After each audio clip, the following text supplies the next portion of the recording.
बिस्मिल्लाहिर्रहमानिर्रहीम। अभी मैं जो बात आपसे करने लगा हूँ वो एक अजीब सी बात है कि हमारे जो लीडर हैं वो कहते हैं पाकिस्तान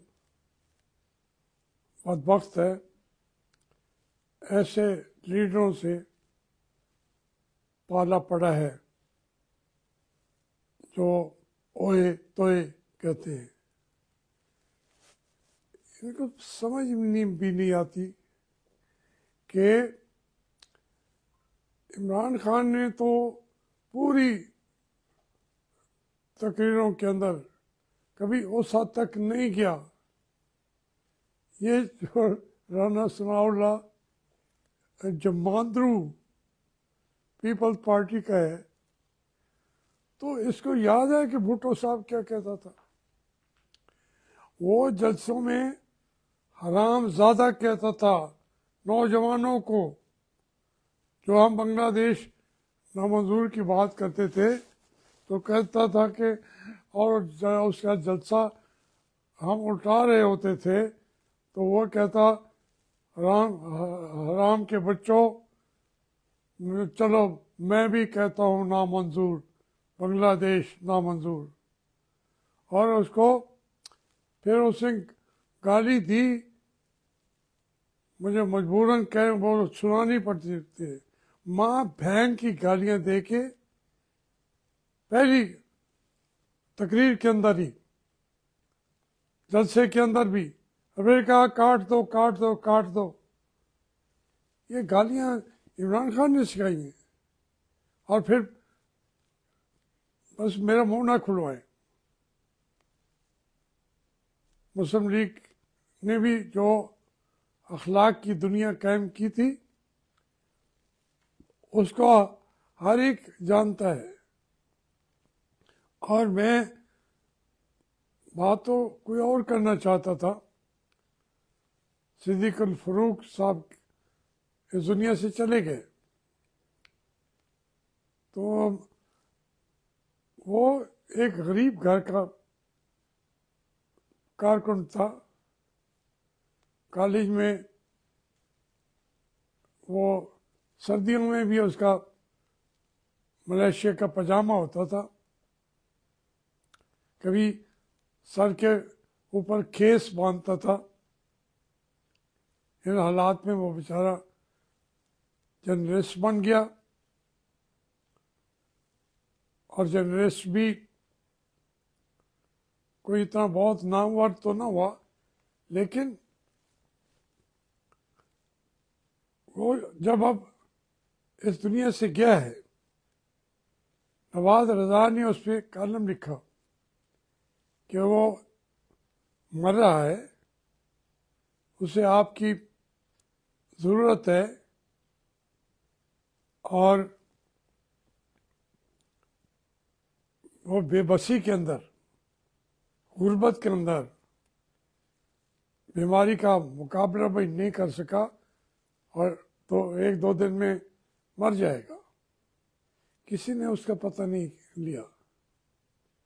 उसका ऐसा इस्तेमाल किया गया, हालांकि मैं तो हमेशा उसको हिम्मत दिलाता रहा, आगे बढ़ाता रहा, लेकिन वो रात दिन जो बयानियाँ नवाज शरीफ साहब देते थे उस पर वो, मैं जेल में बैठा था तब भी बहरहाल मेरे साथ सिद्दीक अल फारूक के बारे में फिर भी मैं, चूँकि गरीब आदमी था, करप्ट नहीं था, उसने कोई पैसे नहीं बनाए, लेकिन अल्लाह की बजाय जब आप वक्त के बादशाहों को ज़िंदा रखने की कोशिश करते हैं, इस बेकसी की मौत पर मेरा दिल आज रंजीदा है।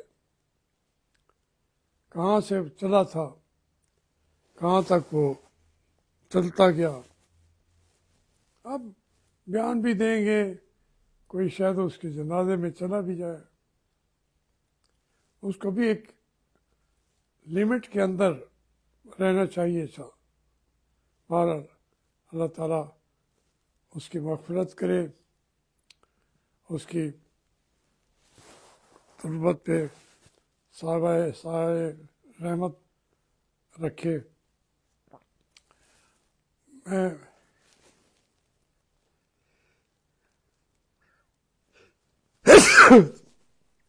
माफ़ कीजिएगा, मैं अब असल मौजू की तरफ आता हूँ। ये लीडर नहीं बदबख्त पैदा हुए, बड़े नामवर इस पाकिस्तान ने नामवर लीडर पैदा किए हैं जो जेलों में मर गए, जो जंग लड़ते हुए साल वो जेलों के अंदर से भी बाहर से भी स्ट्रगल की। पाकिस्तान जमहूरियत का मुल्क है, एक दिन के लिए जमहूरियत नहीं आई, लेकिन जो यहाँ पे डिक्टेटरशिप है उसको भी सुकून से नहीं बैठने दिया उन लीडरों ने। इकट्ठे हो जाते थे, लेकिन बदबख्त जर्नैल तो जो थे, बदबख्त जर्नैल, उन्होंने मुल्क का बेड़ा गर्क किया है। बिल्कुल उन्होंने बेड़ा गर्क किया है। कैसे आजम को मार दिया। आज तक कोई मेरी इस बात को यकीन नहीं करता। कैसे आजम को किसने मारा है? वही जिन्होंने गोली चलाई है डी चौक पे, वही लोग हैं। अब ये आप कहना शुरू कर देंगे भाई याह्या खान बख्त वाला था, ये लीडर बदबख्त हैं, ज़िया-उल हक तो बख्त वाला था। ये बातें ना करें। क्या परवेज मुशर्रफ बख्त वाला था? किसी एक जर्नैल को अच्छे लफ्जों में याद किया जाता है? हमें बदबख्त जर्नैल मिले हैं जो लूट पाट के ले जाते हैं। हमारी तो कोई हैसियत ही नहीं है। मुझे सारे लोग बार बार डरा रहे हैं। अभी भी एक वो मुझे फ़ोन पे कहा कि जी डर लगा रहता है, परेशान रहते हैं आपकी वजह से। मैंने कहा क्यों भाई, किस चीज़ का डर, किस चीज़ का डर? वो उसे किसी ने कहा, वो शेर है, मुझे पूरा शेर कभी आया ही नहीं है। वो न लुटता रात को तो मैं कब बेखबर सोता। वो बात कर रहा है। तो रहा खटका न चोरी का, रहा खटका न चोरी का, दुआ देता हूँ राजन को। हम तो इनके लिए दुआ कर सकते हैं जो राजन है, जो रात को भी लूट लेते हैं, दिन को भी पाकिस्तान को लूट लेते हैं। यार हमारी किस्मत भी है कि इसकी एक एक चीज़ लूट लो, छीन लो और खा जाओ और जाके बैरून मुल्क बैठो। कोई जवाब तो दे। मैं बरह रास्त ये सवाल उठा रहा हूँ। ये जर्नैल, ये कोर कमांडर्स मुल्क से बाहर क्यों बैठे? इनकी जायदादें, रिकॉर्ड की बात है, इनकी औलादें मुल्क के बाहर क्यों बैठे हैं? शर्म करें इनको। इंडिया का कमांडर इन चीफ वो कोर्ट मार्शल होता है। जो फातेह किस्म का कमांडर इन चीफ था इंडिया के लिए जंगें लड़ने वाला, उसको उन्होंने कोर्ट मार्शल कर लिया। अभी फैज का आप कहते हैं, और जो कोई भी उसका नाम भी मुझे अभी भूल गया था, मैंने अभी नाम पता किया है कि यार पूरा नाम क्या था। भाजपा तो मुझे याद था, लेकिन कमर जावेद ये याद ही नहीं रह गया। ये हालत है, ये जिंदगी है। अभी तो वो जिंदा है।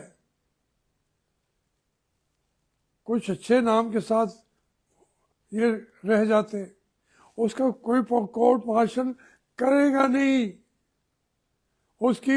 उसका दिफा कर रहे हैं, और जो ये दिफा कर रहे हैं फिर उसका कमर बाजवे का, मेरा दिल चाहता है कि इनकी जबानें खींच ली जाए। दिफा करते हैं उनका, क्योंकि उन्होंने आपको एमएनए बनाया, बार बार इक़्तिदार दिलाया। अवाम से जब वोट लेके आओगे,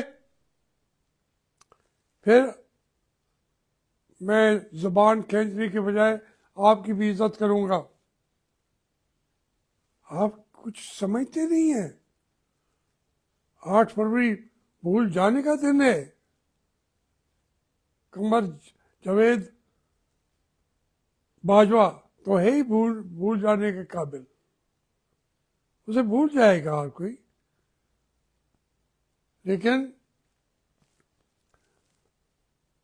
उसके बच्चे पाकिस्तान में नहीं रहेंगे। हम अपने आप को कुछ भी कहे, दुनिया में जानती है। वो हमें क्या, इन लीडरों की वजह से हम सबको चोर समझते हैं। पाकिस्तानी कौम चोर कौम है। पाकिस्तानी कौम हमें यूएई वीज़ा नहीं देता, हमें सऊदी अरब भी वीज़ा देने को तैयार नहीं है। किस वजह से? वो जानते हैं ये निखट्टू हैं, ये अनपढ़ हैं, या कि हमारे माशरे को भी खराब करते हैं। कहाँ किस नंबर पे ला के खड़ा किया आपने हमें? हमारी आदलिया का नंबर देख लें। वो मुल्क दुनिया पे एक है जिसके पास सबसे ज़्यादा सोना है, जिसके पास सबसे ज़्यादा वसाइल हैं,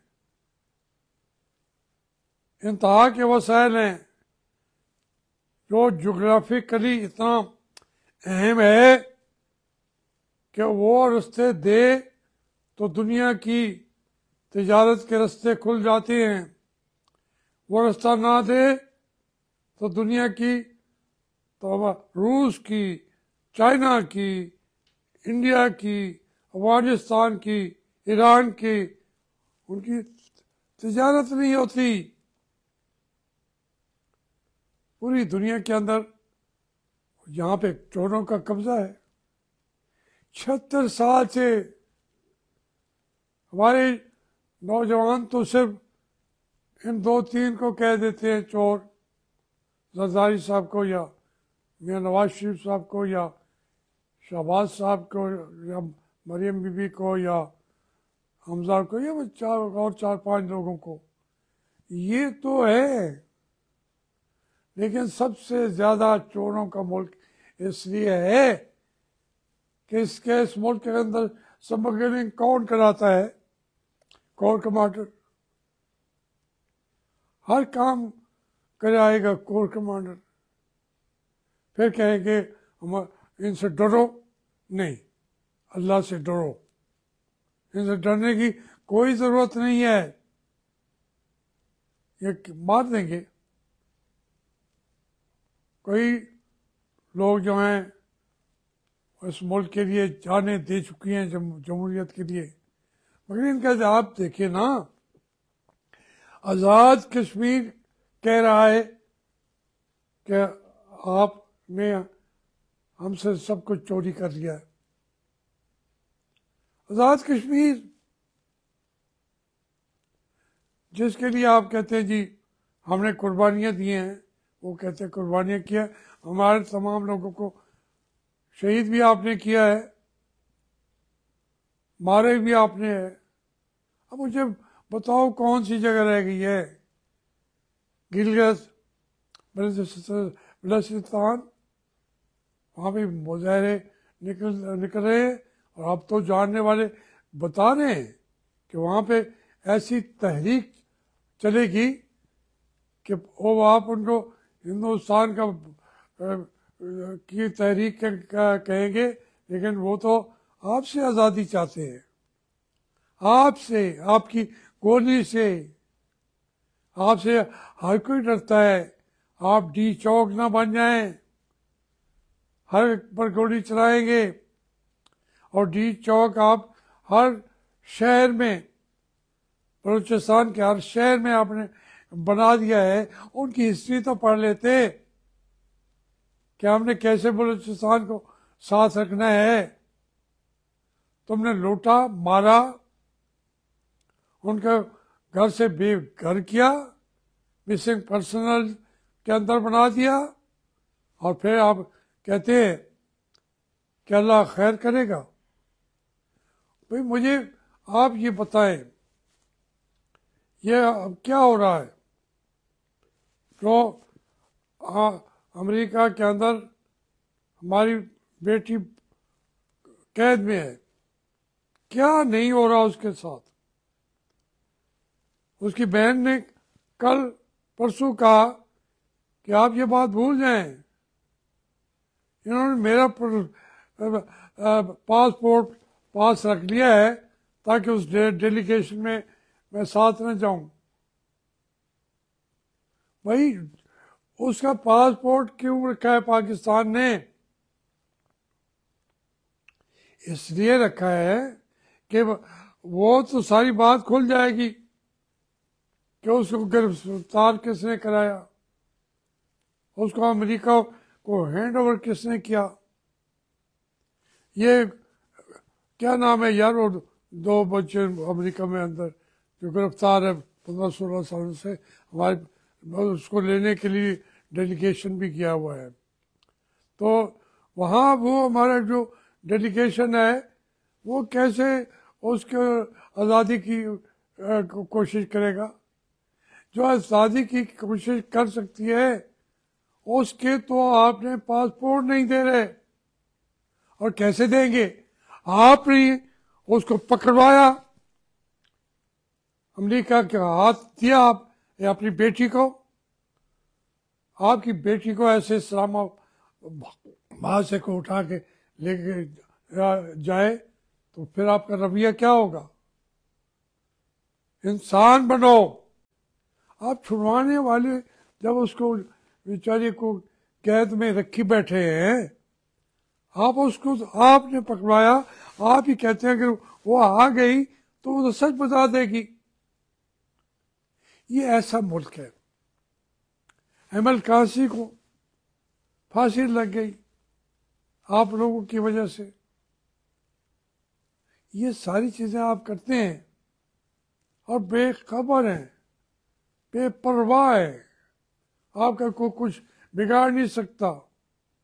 और ये जो हमारे फिर हैं जो बदबख्त कह रहे हैं सियासतदानों को, बदबख्त तो तुम हो, रात दिन उनकी वकालत कर रहे हो, उसके बाद बदले में तनख्वाह हासिल कर लेते हो, टीवी पे आ जाते हो। जो बातें पूरी दुनिया देख रही है क्या आपकी हैसियत क्या है? खुर्रम दस्तगीर जो है, मैं तो चलो नाराजगी में बोलता हूँ, इतना मैं फिर भी नहीं बोला जो दस्तगीर खुर्रम दस्तगीर बोला है।